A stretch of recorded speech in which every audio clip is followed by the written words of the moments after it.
तो चलिए आज हम आपके साथ फिर से हाजिर हैं एक ऐसी इंटरेस्टिंग वीडियो के साथ जिसमें हम आपके साथ एक और एमटीएस का प्रीवियस ईयर क्वेश्चन को सॉल्व करने वाले हैं। ठीक है, एसएससी से रिलेटेड आप किसी भी एग्जाम की प्रिपरेशन कर रहे हो गवर्नमेंट एग्जाम की, तो आप हमारे इस चैनल पर बने रहिए। इस चैनल पर आपको इंग्लिश से संबंधित, देखिए इंग्लिश ही हर चाहे कौन सा भी गवर्नमेंट एग्जाम हो, एसएससी के लिए खास इंग्लिश बहुत इंपॉर्टेंट है, इसलिए इंग्लिश के प्रीवियस ईयर क्वेश्चनों का सॉल्यूशन हम लेके आते रहते हैं। इसलिए हमारे चैनल को आप सब्सक्राइब कर सकते हैं अगर आप एसएससी की तैयारी कर रहे हैं तो।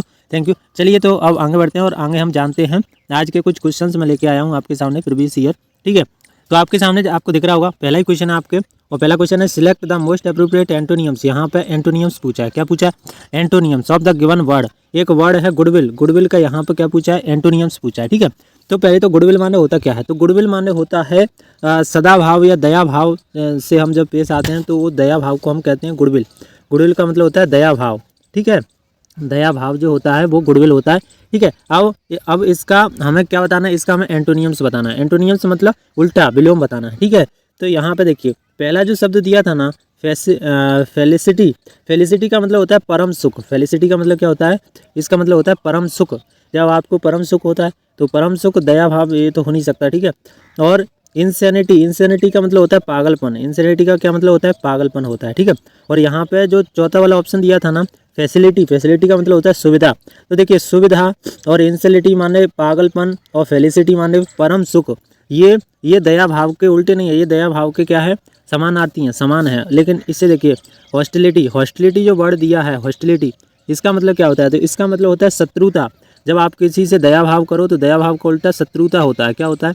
शत्रुता। ठीक है, या दुश्मन, या उससे घृणा करो, या दया भाव से पेश आओ या घृणा से पेश आओ तो वो उसका उल्टा हो जाता है। तो हॉस्टिलिटी का मतलब होता है शत्रुता। तो इसका जो एंटोनियम्स है वो क्या होने वाला है? हॉस्टिलिटी ही होने वाला है। ठीक है, तो आगे चलते हैं और नेक्स्ट क्वेश्चन को देखते हैं। तो यहाँ पे आज का जो नेक्स्ट क्वेश्चन है वो है, यहाँ पे देखिए यहाँ पे आपको दिया है choose the correct spelled word. Choose the correct spelled word. यहाँ पे आपको चूज़ करना है, मतलब करेक्ट वर्ड को चूज़ करना है। इसमें से ये वर्ड ना गलत दिए रहते हैं, इसमें से एक ही सही दिया रहता है। तो देखते हैं क्या क्या गलती है। तो इसमें जो पहला दिया था ना अलर्ट, अलर्ट में क्या गलती है? तो अलर्ट में पहले तो अलर्ट माने होता है क्या?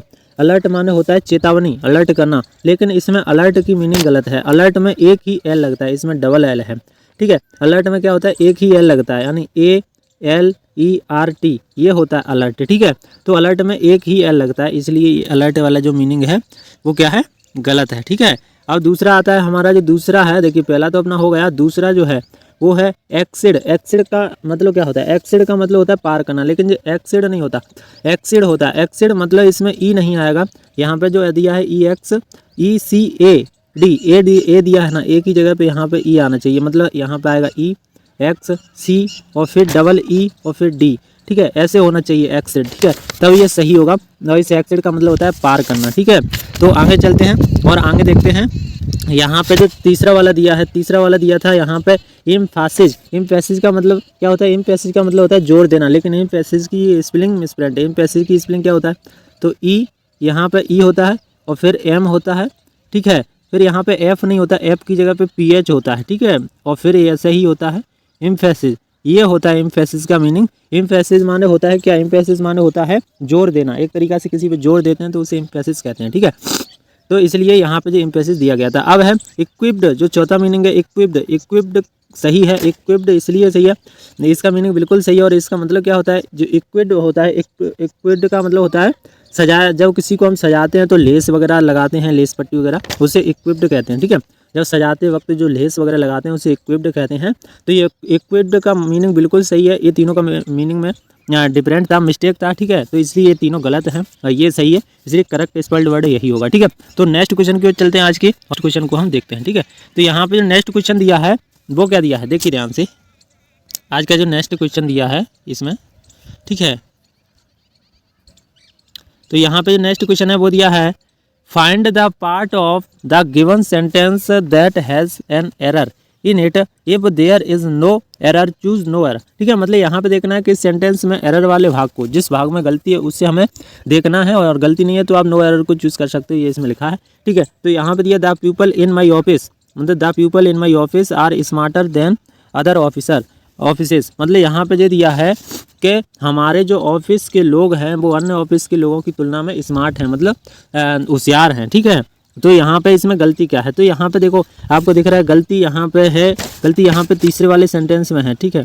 तीसरा वाला सेंटेंस क्या है, देखिए तीसरा वाला सेंटेंस ये वाला दिया था कि स्मार्ट देन अदर ऑफिसेस, और इसमें गलती क्या है पता है, जो ऑफिसेस दिया है ना, ऑफिसेस, वो ऑफिसेस नहीं होता। ऑफिसेस का मतलब होता है, ऑफिसेस का मतलब क्या होता है, जो सेना होती है ना, सेना या फौज के जो अफसर वगैरह होते हैं उन्हें कहते हैं ऑफिसेस, ठीक है। तो इसलिए यहाँ पे ऑफिस का ऑफिस ही होता है, अदर ऑफिस होता है, मतलब यहाँ पे होगा the people in my office are smart then my other office, ठीक है। मतलब अदर ऑफिसों की तुलना में यहाँ पे इस तरीक़ा से, तो यहाँ पे गलती दिखाया गया है, ठीक है। तो नेक्स्ट क्वेश्चन की ओर चलते हैं। नेक्स्ट क्वेश्चन क्या है, तो यहाँ पे देखिए नेक्स्ट क्वेश्चन जो दिया है, वो नेक्स्ट क्वेश्चन क्या दिया है, देखिए यहाँ पे दिया find the part of the given sentence that have an error in it, if there is no error choose no error. वही भाषा लिखा है कि यहाँ पे आपको जिस भाग में गलती दिख रहा है उस गलती को देखना है, और अगर गलती नहीं है तो नो एरर वाले ऑप्शन को आप चूज़ कर सकते हो। यहाँ पे दिया Mukherjee is a famous politician who is love why most people, ठीक है। तो यहाँ पे इसमें कुछ गलती नहीं, इसमें प्रपोजिशन का गलती है। यहाँ पे जो दिया था ना is love why most people, तो यहाँ पे वाई का प्रयोग नहीं किया जाएगा, यही इसमें गलती, जहाँ तक कोई गलती नहीं है, ठीक है। तो इसलिए ये वाला ऑप्शन यहाँ पे देखो मुखर्जी इज आज तो बिल्कुल सही है, ठीक है। और यहाँ पे फेमस पॉलिटिशियन हु ही लगेगा क्योंकि वो क्या है, एक लड़का है, ठीक है। तो इसलिए ये दोनों ऑप्शन सही थे, तो गलती जो होने वाली है वो इसी ऑप्शन में होने वाली है, ठीक है। तो आई होप कि आज का वीडियो आपको पसंद आया होगा। इतने ही क्वेश्चन थे, और भी हम आएंगे आपके लिए ऐसे ही प्रीवियस ईयर क्वेश्चन लाते रहेंगे। तो जिसका भी एमटीएस का पेपर है, एसएससी से रिलेटेड किसी भी एग्जाम की आप तैयारी कर रहे हो, तो हमारे इस चैनल पर आइए। आपको अगर अच्छा लगे तो चैनल को सब्सक्राइब करिए, वीडियो को लाइक करिए, और फिर मिलते हैं अब ऐसे ही किसी अगले क्वेश्चन के साथ, ठीक है। तब तक के लिए बाय बाय, टेक केयर, अपना ध्यान रखिए। जय हिंद, जय भारत।